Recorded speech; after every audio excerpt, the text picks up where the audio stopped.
Hello दोस्तों, कैसे हैं आप सभी लोग। आप सभी के लिए एक क्लास बहुत महत्वपूर्ण है। आप सभी अच्छे से देखिएगा और आने वाले पेपर में, आपका पेपर बोर्ड एग्ज़ाम में ये क्लास एमसीक्यू में 20 एमसीक्यू में 10 100% क्वेश्चन फंसेंगे। ज़रूर ज़रूर ज़रूर देखिएगा ये एक बार।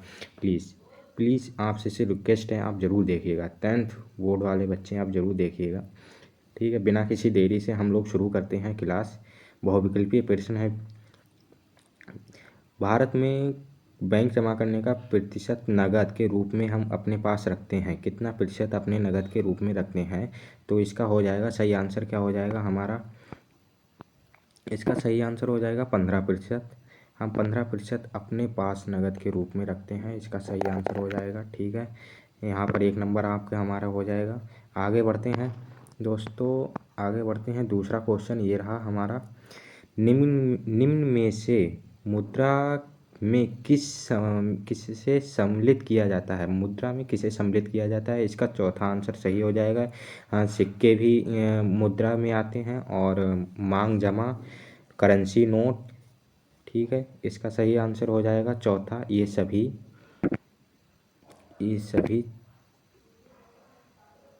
चौथा आंसर ये सभी। आगे बढ़ते हैं।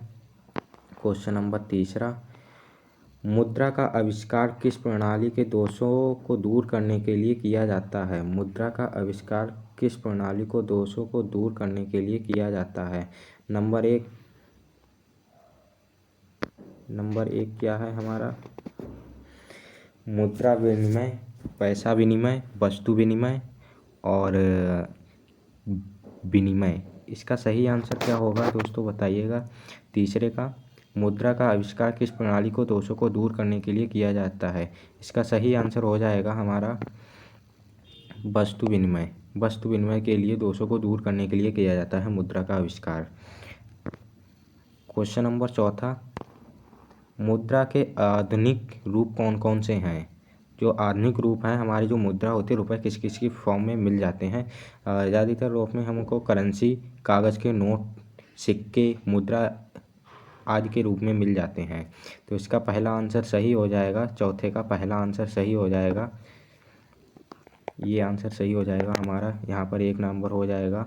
को आगे बढ़ते हैं। Question number. सोना चांदी के रूप में नहीं मिलता है, चेक ड्रॉप के रूप में नहीं मिलता है। सही आंसर इसका पहला ही था। ठीक है, क्वेश्चन नंबर 5वां। सोना चांदी लोहा तांबा इत्यादि धातुओं से बनी मुद्रा को क्या कहते हैं? जो सोना चांदी से बनते हैं धातु मुद्रा, उन मुद्राओं को क्या कहते हैं? धातु मुद्रा कहते हैं। जो धातुओं से मिलकर बनी होती मुद्रा, उन्हें धातु मुद्रा कहते हैं। इसका सही आंसर तीसरा हो जाएगा, 5वें का तीसरा।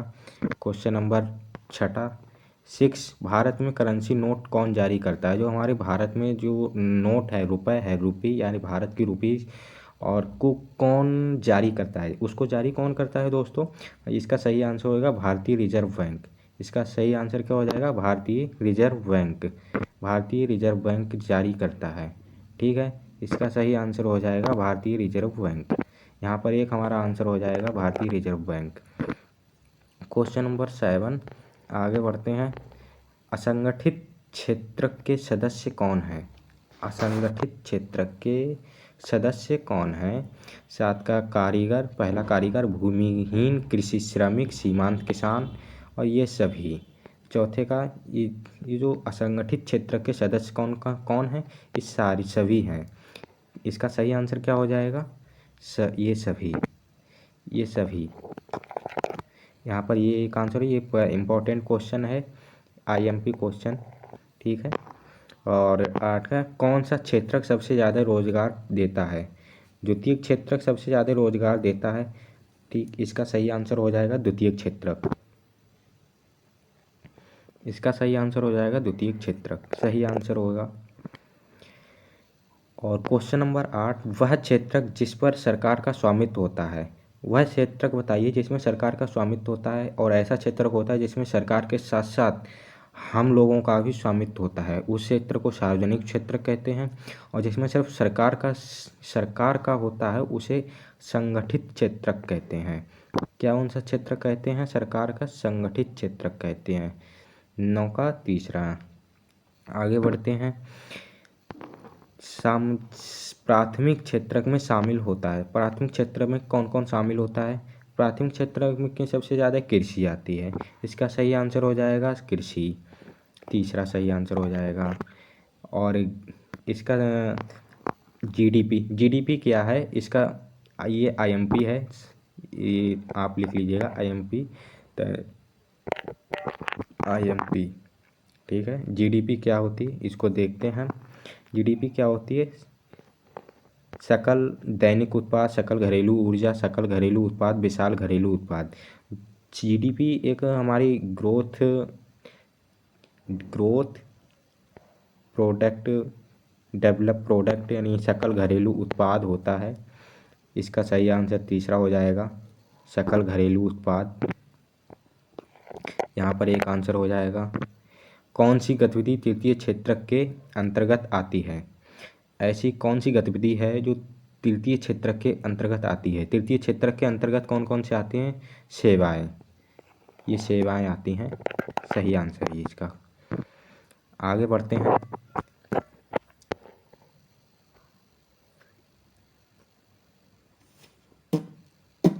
अतिलघु उत्तरीय प्रश्न। प्राथमिक क्षेत्रक से क्या अभिप्राय है? हम प्राथमिक क्षेत्रक से हम क्या समझते हैं, ये जानिएगा। प्राथमिक क्षेत्रक से हम क्या समझते हैं? उत्तर, प्राथमिक क्षेत्रक के वह क्षेत्रक हैं ऐसी वस्तुएं उत्पादन किया जाता है जिन्हें हम प्राथमिक उत्पाद कहते हैं, जैसे खाद्य एवं अन्य फसलें, वनस्पति उत्पाद। मानव की प्राथमिक उत्पादक क्रियाएं प्रथम उत्पादक क्रियाएं रही हैं, जिनमें कृषि, पशुपालन, मुर्गी पालन, वन उद्योग, पत्थर उत्खनन, खनन आदि क्रियाएं सम्मिलित हैं। इस क्षेत्रक में उत्पादक मुख्यतः कृषि कार्यों में लगे हुए हैं। यह क्षेत्रक मुख्य रूप से अर्थव्यवस्था के ग्रामीण भाग में पाया जाता है। ठीक है, प्राथमिक क्षेत्र जो होते हैं मतलब हमारे प्राथमिक क्षेत्र जिनको हम उत्पादन में खाद्य वनस्पति में आदि क्रियाएं रही हैं, कृषि, पशुपालन, मुर्गी, वन उद्योग, जो हम गांव में ज़्यादातर देखे जाते हैं, बहुत ज़्यादा फसलें वगैरह होती हैं, ये वही प्राथमिक क्षेत्रक है। आगे बढ़ते हैं। दूसरा, मौसमी बेरोजगारी क्या होती है? मौसमी बेरोजगारी किसे कहते हैं, या इसको पढ़िएगा। मौसमी बेरोजगारी, जो साल में कुछ महीनों के लिए बेरोजगार रहते हैं, यह वह बेरोजगारी है, यह बेरोजगारी की वह स्थिति है जिसमें लोगों को पूरे साल काम नहीं मिलता है, पूरे साल काम नहीं मिलता है, साल के कुछ महीनों में ये लोग बेरोजगार रहते हैं। यानी कि ये वह बेरोजगारी है जिसमें जैसे 6 महीने इनको काम मिलता है तो 6 महीने इनको काम नहीं मिलता है, ये है ना पूरे। हाँ, तो क्वेश्चन नंबर 13, किसी वर्ष में पैदा हुए 1000 जीवित बच्चों में से 1 वर्ष की आयु से पहले मर जाने वाले बच्चों का अनुपात कहलाता है। उन बच्चों का अनुपात क्या कहलाता है? 13 का चौथा शिशु मृत्यु दर कहलाता है। ठीक है, इसका सही आंसर चौथा हो जाएगा। क्वेश्चन नंबर 14 से 15 वर्ष की आयु में जाने वाले बच्चों, स्कूल जाने वाले बच्चों में किस वर्ष के स्कूल के बच्चों के 7% क्या कहलाता है? इन बच्चों को जो 14 से 15 साल जाने वाले बच्चे होते हैं उनका क्या कहलाते हैं? दूसरा, उनका सही आंसर दूसरा हो जाएगा, निवल उपस्थिति अनुपात। इसका सही आंसर हो जाएगा। 15, मानव विकास सूचकांक के प्रमुख मापदंड क्या हैं? मानव विकास सूचकांक के प्रमुख मापदंड क्या हैं? निवल उपस्थिति अनुपात, साक्षरता दर, जीने की आयु के जीवन प्रत्याशा, शिशु मृत्यु दर, प्रति व्यक्ति आय। इसका सही आंसर हो जाएगा चौथा। आगे बढ़ते हैं। क्वेश्चन नंबर 16, निम्नलिखित में से किस संगठन ने मानव विकास रिपोर्ट की तैयार की? किस संगठन ने मानव की रिपोर्ट की तैयार की है? विश्व बैंक, अंतर्राष्ट्रीय मुद्रा कोष, संयुक्त राष्ट्र संघ, UNDP। 16 का सही आंसर क्या हो जाएगा? चौथा दोस्तों, UNDP। और आप इसका फुल फॉर्म लिखे दिखाएंगे, कमेंट में बताइए फुल फॉर्म। ठीक है, क्वेश्चन नंबर 17, इनमें से किस देश का स्थान मानव सूचकांक सबसे नीचे है? नेपाल। इसका सही आंसर पहला हो जाएगा नेपाल, जो इसका विकास सूचकांक है सबसे नीचे है। क्वेश्चन नंबर 18, निम्नलिखित में से पड़ोसी देशों में से किस देश का मानव विकास सूचकांक HDI भारत से बेहतर है? भारत से बेहतर है किसका जो विकास सूचकांक है भारत से बेहतर है? कौन से देश है जो भारत से बेहतर है? क्वेश्चन नंबर 18 का क्या हो जाएगा? श्रीलंका। इसका जो बेहतर है श्रीलंका है सही आंसर। आगे बढ़िएगा। बहुविकल्पीय प्रश्न फिर आ गए हैं। ये दूसरा क्वेश्चन है, मतलब दूसरा चैप्टर है। प्रति व्यक्ति आय सामान्यतः किसी देश का विकास के आधार पर आधारित किया जा सकता है? प्रति व्यक्ति आय, औसत साक्षरता दर, लोगों की स्वास्थ्य स्थिति, ये सभी। इसका सही आंसर हो जाएगा खा, यानी दूसरा, औसत साक्षरता स्तर। इसका सही आंसर हो जाएगा ये। और क्वेश्चन नंबर 20, निम्नलिखित में से पड़ोसी देशों में से मानव विकास के लिहाज से किस देश की स्थिति भारत से बेहतर है? नंबर 1 बांग्लादेश, श्रीलंका, नेपाल और पाकिस्तान। इसका सही आंसर हो जाएगा श्रीलंका।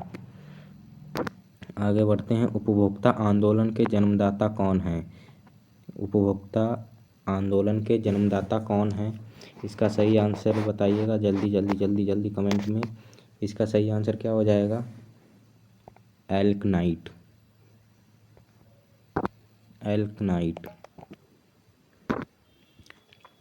क्वेश्चन नंबर 22, राष्ट्रीय उपभोक्ता दिवस कब मनाया जाता है? 24 दिसंबर को। 24 दिसंबर को राष्ट्रीय उपभोक्ता दिवस मनाया जाता है। इसका सही आंसर हो जाएगा 24 दिसंबर को।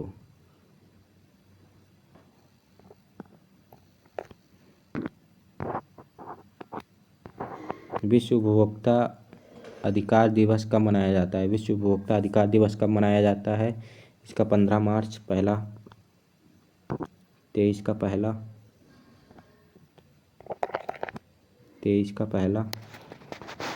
24 का, आगे 24 का। सूचना पाने का अधिकार अधिनियम कब पारित हुआ? अक्टूबर 2005 में पारित हुआ था। इसका सही आंसर हो जाएगा अक्टूबर 2005 में पारित हुआ। ठीक, आगे बढ़ते हैं। उपभोक्ता जिला स्तर में न्यायालय की किस राशि तक मुकदमा सुनता है? जो हमारा जिला उपभोक्ता न्यायालय है वो किस राशि तक हमारा मुकदमा सुनता है? तो 20 लाख तक दावे तक सुनता है। कितने? 20 लाख तक दावे तक सुनता है। इसका सही आंसर हो जाएगा सेकंड वाला, 25 का दूसरा आंसर ठीक हो जाएगा। आइए 26, क्वेश्चन नंबर 26, बाजार में वस्तुओं, जो हमारे बाजार में वस्तु पाई जाती हैं उन पे कितने प्रकार की जानकारी दी रहती हैं? आपको अभी कोई भी चीज़ खरीदेगा उन पे विभिन्न प्रकार की जानकारियाँ प्राप्त रहती हैं। वस्तु एवं अवयवों की मूल्य एवं बैच संख्या ये सभी रहती है। निर्माण की तिथि व प्रयोग करने की अंतिम तिथि ये भी रहती है। वस्तु का उत्पादन करने के लिए नाम व पता और मात्रा, जो वस्तु का उत्पादन करने वाले का नाम, पता, कहाँ से बनती है और मात्रा, कितनी मात्रा में प्रयोग की जा रही है वस्तु, वो चीज़ सभी उपयुक्त रहती हैं। इसका सही आंसर हो जाएगा चौथा, सभी उपयुक्त रहती हैं। सही आंसर। क्वेश्चन नंबर 27, भारत में उपभोक्ता संगठनों की संख्या कितनी है?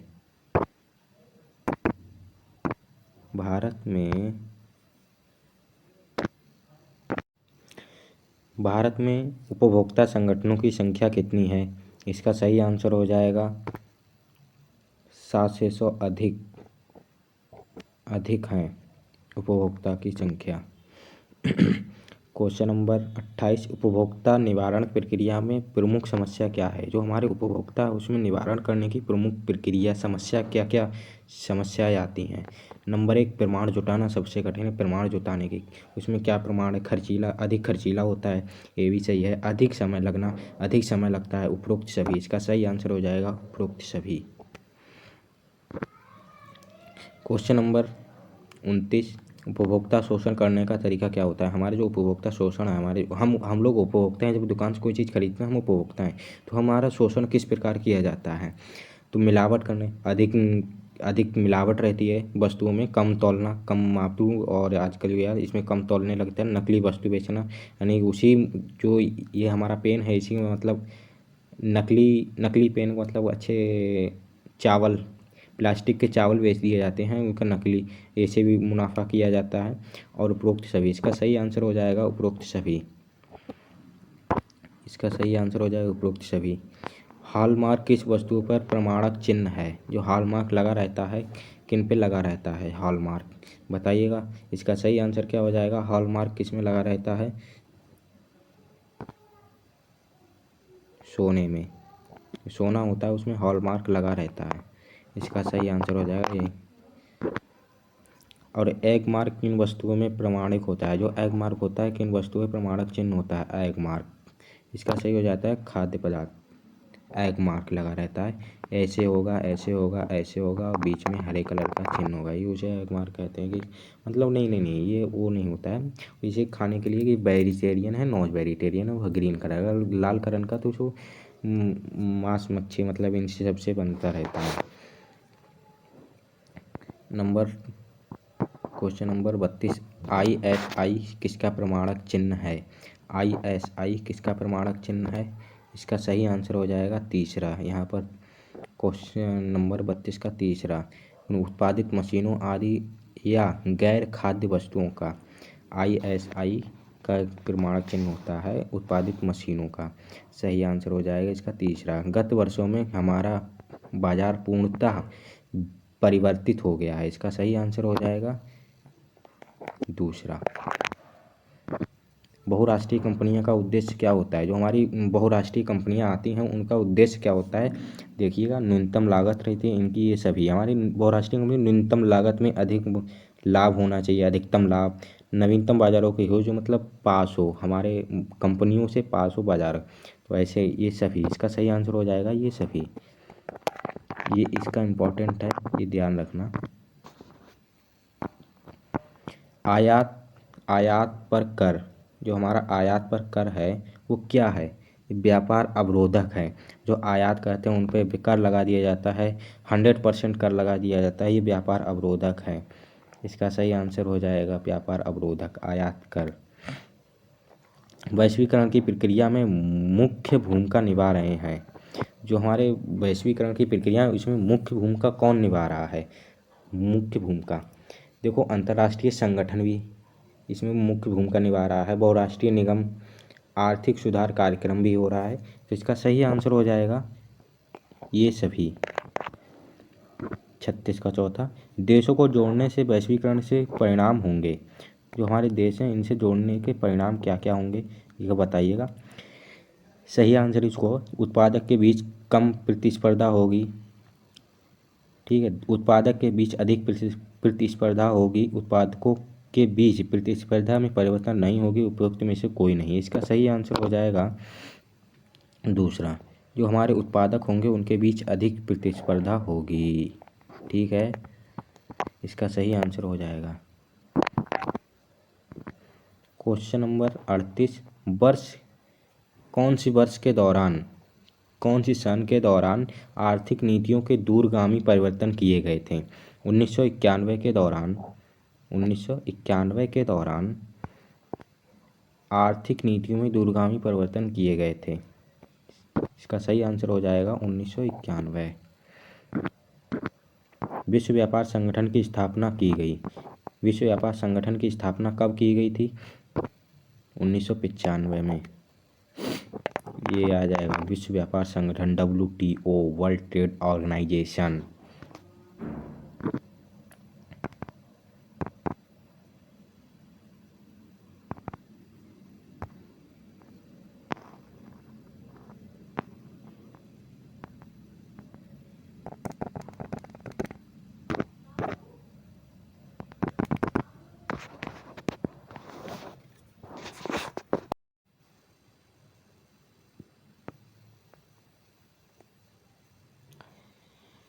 बहुराष्ट्रीय कंपनी के रूप में उभर चुकी हैं। निम्नलिखित में से अमेरिका में कौन सी भारतीय कंपनियां उभर चुकी हैं? जो हमारी बहुराष्ट्रीय कंपनी के रूप में ऐसी कंपनियां हैं जो उभर चुकी हैं, ऐसी कौन कौन सी कंपनियां हैं बताइएगा ज़रा।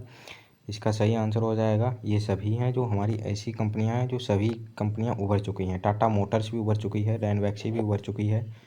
ठीक है, टाटा मोटर्स और रैनवैक्सी ये सभी कंपनियां उभर चुकी हैं।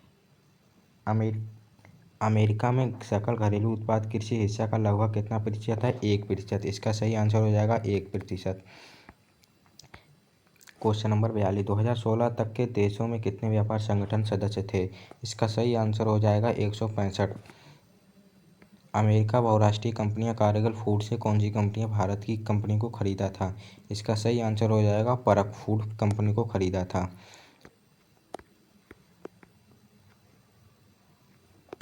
यहाँ आप इसका स्क्रीनशॉट ले लीजिएगा, ये आप खुद फिल करेंगे, सुमिलित करेंगे, इसका आप स्क्रीनशॉट ले लीजिएगा।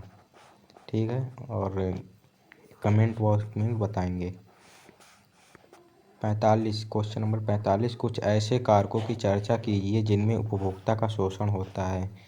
तो ये कारक ये रहे हैं: सुरक्षा का अधिकार, सूचना का अधिकार, चुनने का अधिकार, सुनवाई का अधिकार, प्रतिकार का अधिकार, उपभोक्ता शिक्षा का अधिकार, प्रस्तुतिकरण का अधिकार। ये सभी अधिकार हैं। इनमें दो दो लाइनें आप लिख दीजिएगा, अगर ऐसा क्वेश्चन आता है तब दो दो लाइनें लिख दीजिएंगे तो आप सही रहेंगे। तब तक के लिए मिलते हैं, धन्यवाद, bye bye, thank you class, आज के लिए इतना ही, बाय।